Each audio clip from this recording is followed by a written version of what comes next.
दोस्तों, आज की कहानी का शीर्षक है बिना बुलाए किसी के घर न जाएं। दक्ष प्रजापति ने एक बहुत बड़े यज्ञ का आयोजन किया। यज्ञ में सभी देवी देवता ऋषि मुनियों को आमंत्रित किया, लेकिन दक्ष ने अपने दामाद शिवजी को आमंत्रित नहीं किया। शिवजी की पत्नी सती को जब यह बात मालूम हुई तो उन्होंने पति से कहा कि मेरे पिता के यहाँ यज्ञ हो रहा है, मैं जाना चाहती हूँ।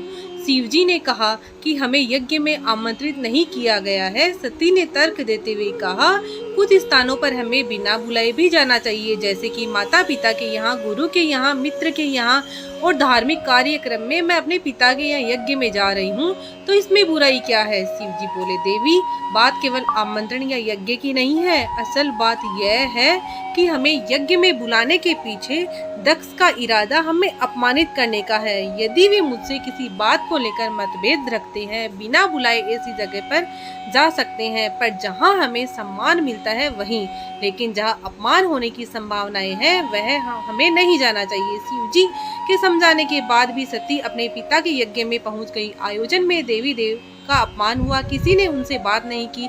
देवी की गरिमा के विपरीत शब्द बोले गए। सती को समझ आ गया कि मेरे पति ठीक कह रहे थे। इसके बाद योग अग्नि से अपने शरीर को सती माता ने वहीं पर भस्म कर दिया। इस कहानी से हमें यह शिक्षा मिलती है कि जब भी हम किसी के आयोजन में जाते हैं तो यह बात ध्यान रखें कि हमें क्यों बुलाया गया है, और अगर आमंत्रण नहीं है तो हमें बुलाया क्यों नहीं गया। ऐसे कई उदाहरण हैं और तर्क दिए जाते हैं कि माता पिता, गुरु, मित्र के धार्मिक आयोजन में बिना बुलाए जा सकते हैं, लेकिन इन तरीकों के पीछे सत्य को समझना चाहिए कि अगर कई ऐसे उदाहरण देकर अपनी बात को सच साबित करके बिना बुलाए किसी के घर जाने से बचना चाहिए। खास तौर पर ऐसी जगह नहीं जाएं जहां हमारा अपमान होने की आशंका। अगर इस स्टोरी पसंद आती है तो प्लीज़ मेरे चैनल को लाइक और सब्सक्राइब जरूर करने। धन्यवाद। राम राम।